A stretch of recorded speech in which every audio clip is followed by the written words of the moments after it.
Hello student, welcome to I science. आज का जो मेरा वीडियो है जेई मेंस का, वो चैप्टर लॉज ऑफ मोशन है। 2024 का मैंने क्वेश्चन लिया आपके लिए और टॉपिक है फ्रिक्शन।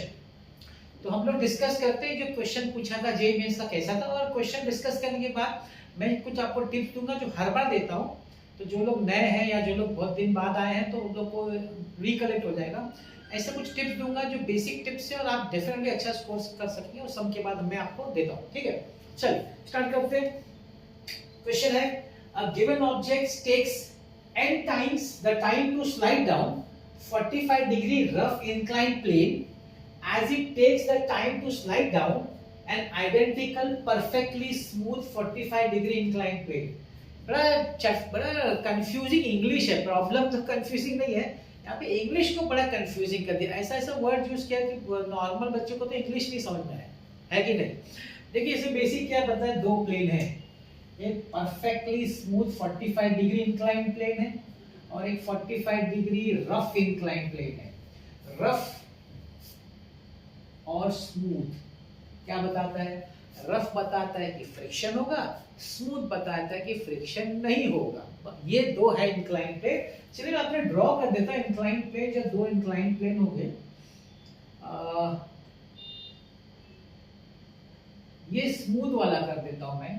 कोई भी ले सकते हैं, पहला दूसरा, जैसा आपने वो ठीक लगे। दोनों में ये 45 डिग्री है, ठीक 45 डिग्री है। और बोला है कि यहाँ पे आपका ऑब्जेक्ट है,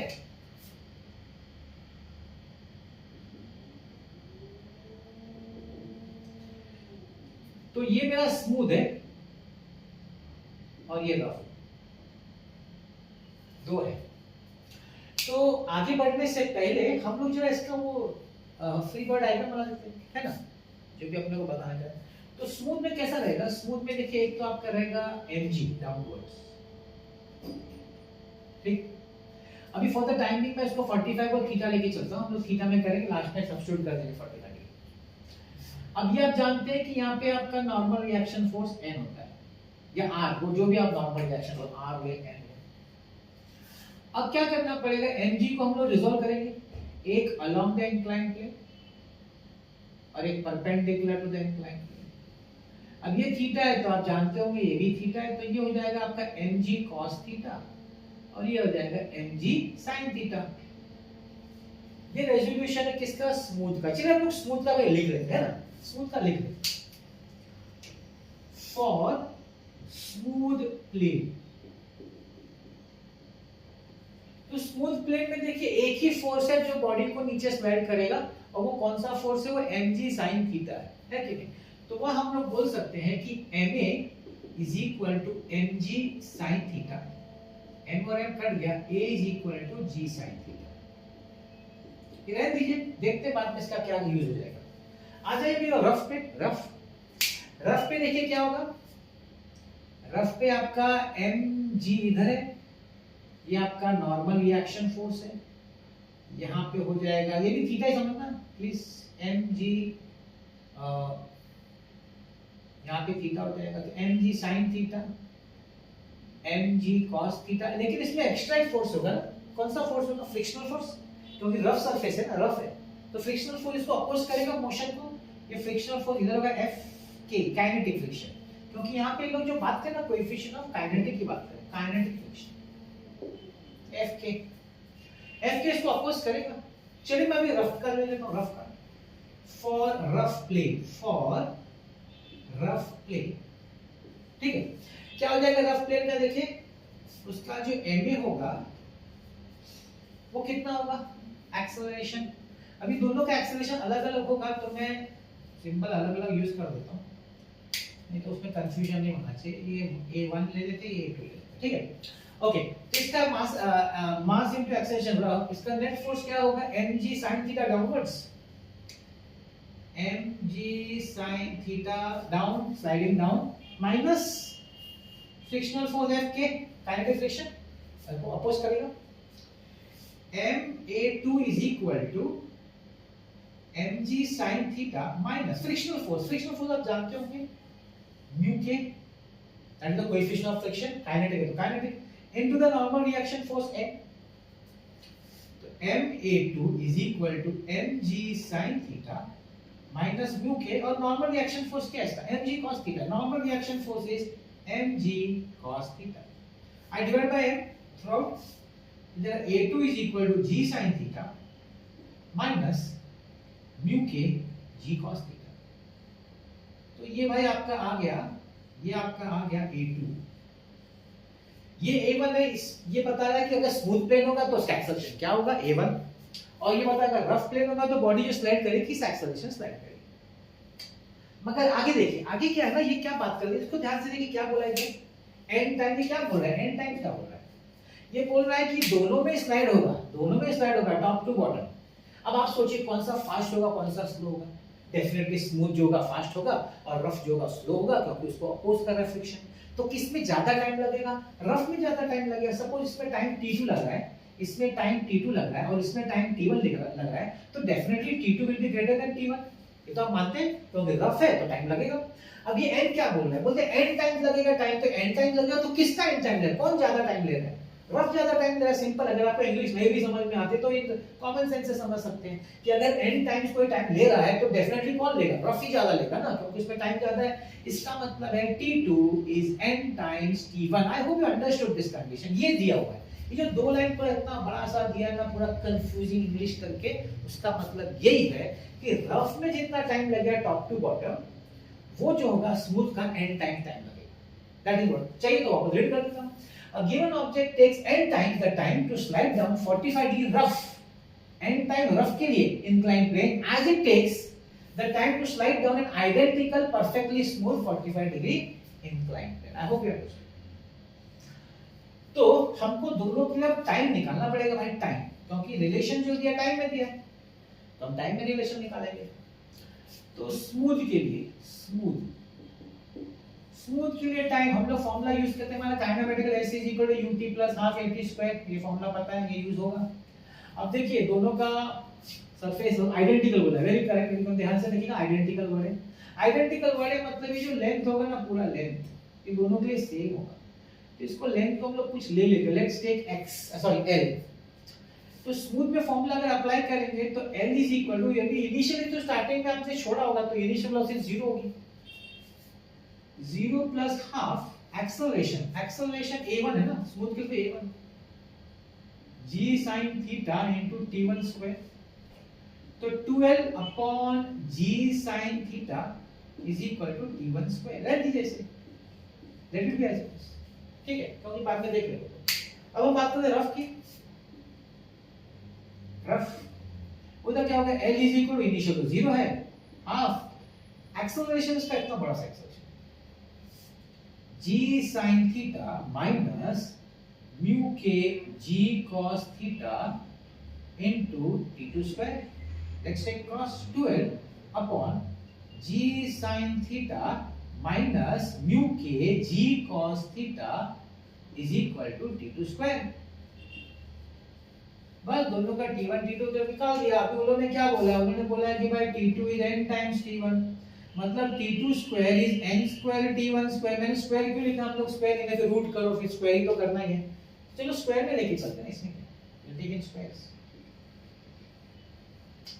पे ले रहा हूं मैं 2l upon g sin theta minus mu k g cos theta is equal to n square times t1 square is 2l upon 2l upon g sin theta 2l करेगा. हमको म्यू के चाहिए, ध्यान रखिएगा म्यू के चाहिए. अब क्या करेंगे, पूरा उधर ले जाएंगे, g sin थीटा ऊपर ले आएंगे, g sin theta upon n square is equal to g sin theta minus mu k g cos theta. अब म्यू के g cos को लेफ्ट में ले आते हैं. Mu k g cos theta is equal to g sin theta minus g sin theta upon n square. g उड़ा देता हूं मैं, फ्रॉम g को उड़ा डाल. Mu k cos theta is equal to, इधर से कॉमन बचता है sin theta 1 minus 1 upon n square. देखिए आंसर आ रहा है भाई, आंसर आ रहा है। तो mu k is equal to sine upon cos tan theta 1 minus 1 upon n square, लेकिन थीटा तो हमारा 45 डिग्री है, थीटा तो 45 डिग्री है, tan 45 1 minus 1 upon n square. Tan 45 is 1. So the answer is 1 upon 1 minus 1 minus 1 upon n square. The option is A. The option is A. That's how you solve this sum. थोड़ा सा English का हो सकता है problem, एक आप देखिए, normal है, इट्स वेरी नॉर्मल। आपका एफबीडी करिए, दोनों का एक्सल फोर्स अप्लाई करिए, फोर्स का जो भी है इक्वेशन, और बाद में टाइम की बात करें तो काइनेमेटिकल इक्वेशन यूज करिए, दोनों का टाइम करिए और ये जो रिलेशन दिया है उसको यूज करिए तो आपको आंसर आ जाएगा। जैसे मैंने कहता हूँ, जैसे मैं स्टार्टिंग में कहा, मैं हर बार करता हूँ कि लेक्चर के बाद मैं चाहूंगा कि मैं आपको थोड़ा सा टिप्स दूं, क्योंकि मैं जानता हूँ कि आपको जरूरत है उसकी। देखिए, अगर आपको अच्छा स्कोर करना है एंट्रेंस एग्जाम में तो 3 काम करना है। फिजिक्स का वो और के लिए भी होता है, लेकिन फिजिक्स में फिजिक्स की बात करूंगा। 3 काम करिए। पहला काम, फॉर्मूला बुक बनाइए, अपने हाथों से लिखिए, हेल्प लीजिए बुक्स का, मगर अपने हाथों से लिखिए, क्योंकि जब आप लिखेंगे आपको टर्म भी लिखना है, ये क्या सिंबल क्या है, जैसे कि यहाँ बनेगी जी क्या रिप्रेजेंट करता है, थीटा क्या रिप्रेजेंट करता है, एफ के क्या, म्यू के, मतलब सब लिखिए, आपको मालूम होगा फिर भी आप लिखिए। क्यों? ये जो अच्छा सा बुक बनाएंगे ना, उसमें ये कंजूसी मत करिए कि 1 पेज में खत्म करना है, 2 पेज में नहीं। अगर जितना पेज लगता है एक चैप्टर के लिए फॉर्मूला में लगाइए, मगर डिटेल में लिखिए फॉर्मूला, पूरा डिटेल में एक्सप्लेन। क्यों? क्योंकि जिस दिन आपका एग्जाम होगा उसके 1 दिन पहले आप क्या करेंगे, आप ये फॉर्मूला बुक को ही रिवाइज करेंगे। ऐसा बुक होना चाहिए कि उसको देखने के बाद आपको सब कुछ याद आ जाना चाहिए, हर एक टॉपिक आपको एकदम क्लियर हो जाए, तो उसको वैसे बनाए फॉर्मूला बुक, पहला काम। दूसरा काम क्या करिए, रेफरेंस बुक अच्छा सा लिखिए। मैं चाहूँ देखिए, एक तो लेना, मैं आपको एडवाइस करूंगा 2 लीजिए, 2 अच्छा सा अलग अलग ऑथर्स का 2 रेफरेंस बुक लीजिए। और क्या करिए, जैसे आपके कॉलेज में या क्लासेस में कोई टॉपिक पढ़ा के हो जाए, आप अपना रेफरेंस बुक ओपन करिए, फॉर्मूला बुक सामने रखिए और सॉल्व करना शुरू करिए। टीचर का वेट मत करिए कि टीचर कराएगा तो हम, बिल्कुल नहीं। एमसीक्यूज करने के लिए टीचर की हेल्प नहीं चाहिए, टीचर की हेल्प चाहिए कंसेप्ट सिखाने में, थियोरी सिखाने में, एमसीक्यूज नहीं, वो आपको करना है। आजकल का मैं सुनता हूँ लोग एमसीक्यूज के लिए ट्यूशन या कोचिंग लेते, गलत है, कुछ नहीं होने वाला है, आपका कोई फायदा नहीं होगा। हाँ, कोचिंग क्लास या टीचर का फाइनेंशियली फायदा हो जाएगा, आपका नहीं होगा। एमसीक्यूज आपको। और तीसरा, पीवाईक्यूज देखने का। क्यों? पता चलता है किस तरह क्वेश्चंस पूछते हैं, क्या ट्रेंड चल रहा है, तो जब हम प्रैक्टिस करेंगे ना तो उस पर फोकस करेंगे, तो आप मेरा पीवाईक्यूज देख सकते हैं, वो आपको फायदा उसमें। तो ये 3 काम करिए आप देखिए, मैं आपको गारंटी देता हूं आपको किसी की जरूरत नहीं पड़ेगी। हाँ, जब आपको डाउट्स हो तो डेफिनेटली आपका जो टीचर पढ़ाते हैं क्लासेस में, आप कॉलेज में, उनसे पूछने का, वो प्रॉब्लम वो बिल्कुल करने का, लेकिन ये 3 काम आपको खुद करना है। अब इसमें एक क्वेरी बच्चों की होती है कि सर पहला तो आप एक वीडियो में एक ही क्वेश्चन देते हैं। सर हाँ, एक वीडियो में मैं एक ही क्वेश्चन देता हूँ। क्यों? मैं डिटेल में समझा रहा देखो, एकदम धीरे से, आराम से, एकदम कंसेप्ट मैं चाहता हूँ कि कंसेप्ट आपके दिमाग में बैठे। अब जो लोग, जहाँ पे आप देखते हो ना बहुत सारे क्वेश्चंस एक ही वीडियो में कराए जाते हैं एमसीक्यूज के, तो उनको भगाना पड़ता है, फटाफट करना पड़ता है। अब आप देख रहे हैं, हाँ समझ में आ रहा है, समझ, उस समय आपको समझ में आ रहा है, लेकिन 2 घंटे बाद आपसे कोई पूछेगा ना तो शायद आपको रिकलेक्ट नहीं होगा, वो बहुत फास्ट पढ़ाया गया आपको। जब चीज स्लोली पढ़ाई जाती है, आराम से दिमाग में डाल के पॉइंट्स को, तो चीज ज्यादा दिन तक याद रहती है। मेरा वो मानना है, मैं क्वालिटी पे मैं स्ट्रेस कर रहा हूँ, ताकि क्वांटिटी पे। जैसे मैंने कहा आपको, एमसीक्यूज आपको करना है, टीचर नहीं करा सकता आपको एमसीक्यूज। ये गलत समझ है, गलत सोच है कि टीचर कराएगा, मुझे नहीं करना आपको। ये पीवाईक्यूज आप देख रहे हैं, आपको पता करने के लिए किससे क्वेश्चंस पूछे जाते हैं किसी टॉपिक में, वो आपको आइडिया है ना। दूसरा आप देखेंगे कि मैं रैंडम क्वेश्चन उठाता हूँ, क्वेरी हो सकती है सर अलग अलग, आप एक कंटिन्यू टॉपिक है क्यों चैप्टर करता है, रैंडम क्यों करते हैं? एग्जाम में कैसा क्वेश्चन आएगा, रैंडम आएगा, तो मैं भी आपके सामने रैंडम ही लाऊं ना। जो आप एग्जाम में फेस करने वाले वो आप यहाँ फेस करिए। और मैं तो ये भी बोलूंगा, आप जब पहली बार प्रैक्टिस कर रहे हैं ना, तो चैप्टर का सब चैप्टर का टॉपिक वाइज करिए, लेकिन सेकंड टाइम या थर्ड टाइम आप प्रैक्टिस करिए तो चैप्टर वाइज मत, चैप्टर का एक टॉपिक मत लीजिए, आप अलग अलग चैप्टर जो है रैंडम आदत डालिए अपने आप को। थोड़ा हो सकता है अनकंफर्टेबल, लेकिन उसको लीजिए एज अ चैलेंज, अलग अलग चैप्टर से सम सॉल्व करिए। क्यों? एग्जाम में रैंडम आने वाला है ना, तो उसकी आदत आपको होनी चाहिए अभी से, नहीं तो उस समय क्या होता है, तकलीफ होती है, वो एग्जाम करने में बहुत तकलीफ होती है, वो तकलीफ नहीं चाहिए, रैंडमली उठाइए।